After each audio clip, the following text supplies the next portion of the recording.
Pan India box office వద్ద దూసుకుపోతున్న cinema Mahavatar Narasimha చిన్న సినిమాగా విడుదలై భారీ వసూళ్లు రాబడుతుంది. ఇప్పటికే ఎన్నో రికార్డ్స్ క్రియేట్ చేసిన ఈ సినిమా ఇటీవలే 100 కోట్లకు పైగా కలెక్షన్స్ రాబట్టింది. కేవలం 10 రోజుల్లోనే 100 కోట్ల క్లబ్లో చేరింది ఈ మూవీ. అలా చేసి ఫస్ట్ యానిమేషన్ సినిమాగా సరికొత్త చరిత్ర క్రియేట్ చేసింది. మొదటి రోజు ఏకంగా 1.35 కోట్లు రాబట్టింది. కేవలం 10 రోజుల్లోనే 100 కోట్లకు పైగా వసూళ్లు రాబట్టింది. ప్రస్తుతం థియేటర్లలో ఓ రేంజ్లో సందడి చేస్తుంది. శ్రీ మహావిష్ణు నరసింహావతారం ఆధారంగా కన్నడలో రూపొందించిన ఈ సినిమా తెలుగుతో పాటు పలు భాషల్లో విడుదలైంది.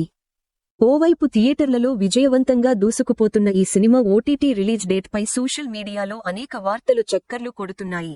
ఓ ప్రముఖ ఓటీటీలో ఈ సినిమా సెప్టెంబరులో గాని లేదా అక్టోబర్లో గాని స్ట్రీమింగ్ కానుందంటూ ప్రచారం నడుస్తుంది. తాజాగా రూమర్స్ పై నిర్మాణ సంస్థ క్లీన్ ప్రొడక్షన్స్ స్పందించింది. సోషల్ మీడియా వేదికగా పలు విషయాలను పంచుకుంది. మహావతార్ నరసింహ సినిమా త్వరలోనే ఓటీటీలోకి రానుందనే ప్రచారం మా దృష్టికి వచ్చింది. దానిపై స్పష్టత ఇవ్వాలి అనుకుంటున్నాం. ప్రపంచవ్యాప్తంగా అనేక థియేటర్లలో ఈ సినిమా ప్రదర్శితమవుతుంది. ఇప్పుడు ఈ ఓటీటీ ప్లాట్ఫామ్ మేము ఖరారు చేయలేదు. మా సోషల్ మీడియా ఖాతాలో వచ్చే అప్డేట్స్ మాత్రమే నమ్మండి అంటూ పోస్ట్ చేసింది. దీంతో Mahavatar Narasimha cinema OTT streaming పై స్పష్టత వచ్చింది. జూలై 25న ఎలాంటి అంచనాలు లేకుండా విడుదలైన ఈ యానిమేషన్ సినిమాకు అశ్విన్ కుమార్ దర్శకత్వం వహించారు. చిన్న సినిమాగా విడుదలై బాక్సాఫీస్ వద్ద సంచలనం సృష్టిస్తుంది ఈ మూవీ. ఇప్పటివరకు దేశవ్యాప్తంగా 100 కోట్లకు పైగా వసూళ్లు రాబట్టింది.